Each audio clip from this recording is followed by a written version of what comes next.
that your group does to support arts here in Michigan. It's so important. You know, we are living in a depression here in this state, unlike any other state. And people come here and they see the beautiful city and the marina and the tourism. But two of the closest elementary schools to this theater, in one school it's 75%, in the other school 80% of the school children qualify for the federal school lunch program, which means they live in poverty. 75 and 80% in this town. And it's that way throughout the state of Michigan, whether you live in the inner city of Detroit or Flint, whether you live in rural areas, such as up here. It's been a very difficult time. And this is the time when art is needed the most. Because art not only provides a mirror to what's going on, it also provides a bully pulpit so that someone can say that the emperor doesn't have any clothes. The emperor has made sure that 75% of these kids don't have clothes, so to speak, in terms of the ways they have to live. And they've gotten away with murder in recent years. And they sense victory at this point, that they will have the whole shebang very soon.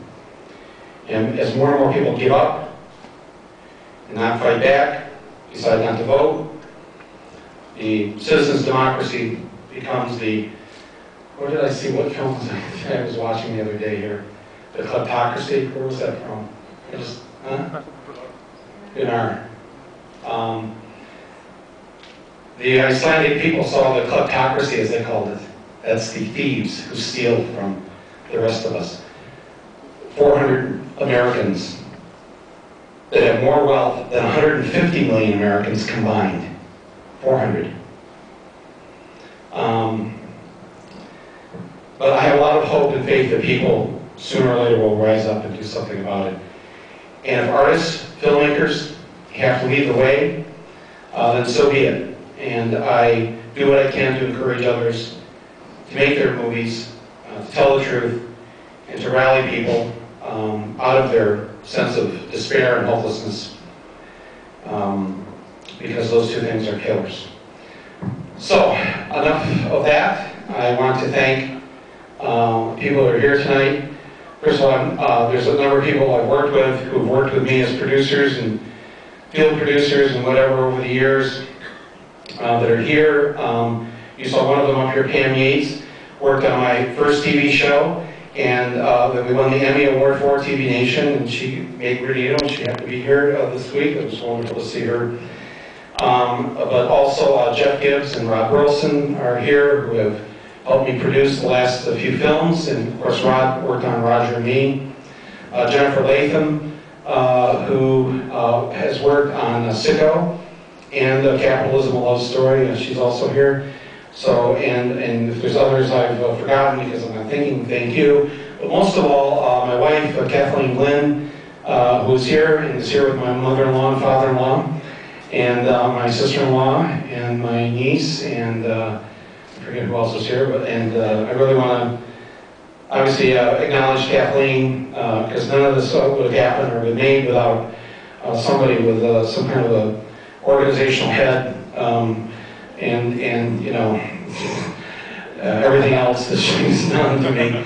You wouldn't see these films if it wasn't for the work that she had done on these, and so really she obviously should be sharing this with me.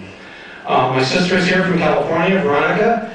Thank you for being here, and also my cousin Patricia, who came from Maryland, also to be here this week. She's actually friends with the Roy Rogers family. She made the whole Roy Rogers thing happen here this week. And I have to tell you, I sat in here and saw one of the best films of the festival, and I had not ever seen it. We picked it because it was the very first film Roy Rogers did, so we thought, you know, we're honoring Roy Rogers, let's show Roy Rogers' first film. And I sat in here this afternoon, and it was just one of these incredible discoveries, watching Under Western Stars. It's a Western, but it's set in the 1930s. And the storyline is about a powerful water company that has privatized the water in this part of the West. And Roy and Trigger go after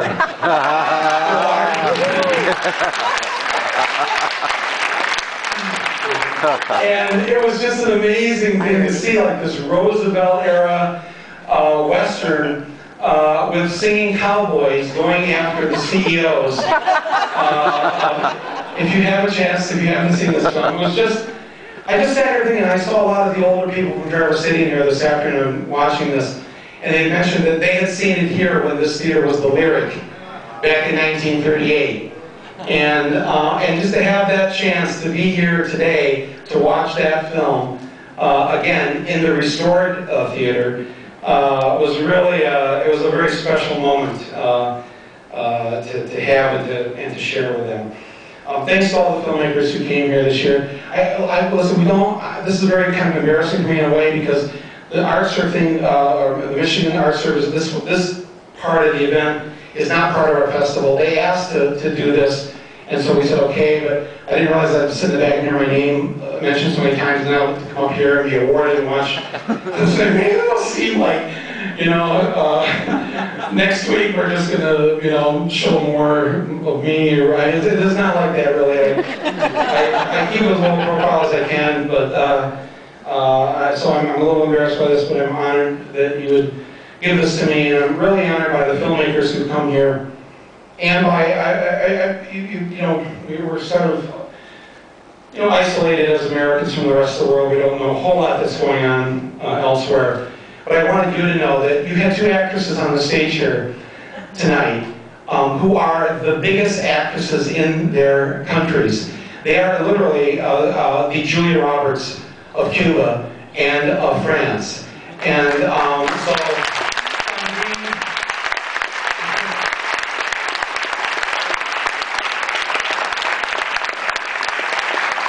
Sandrine and Rosa Blanco from Cuba, they are the most famous actresses of their two countries right now, most popular, and for them to come here to Traverse City, it would be like as if Julia Roberts walked through the door right now, and in fact, that's what's actually going to happen. Ladies and gentlemen!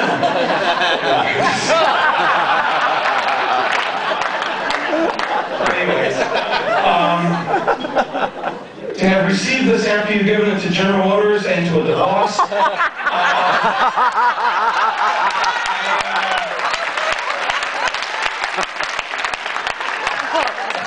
next to having my photo in our program next to this governor that we've got, something more surreal has happened to me recently.